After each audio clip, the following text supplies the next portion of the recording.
Nasaan ang mga epektos? Sinuli ko na pera nyo, kaya huwag nyo nang pakialaman ng para sa akin.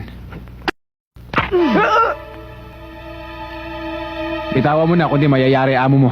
Wala na magsisweldo sa'yo. Thank you. Huwag mong bubunutin yan! Nakatutok tong baril sa ulo ng boss mo.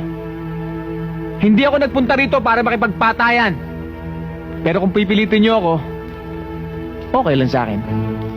Madali akong kausap.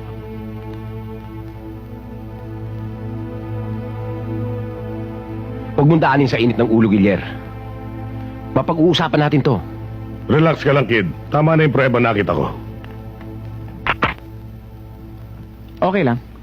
Ililipat ko lang sa kanan. Kanan naman talaga ako, hindi ako kaliwete.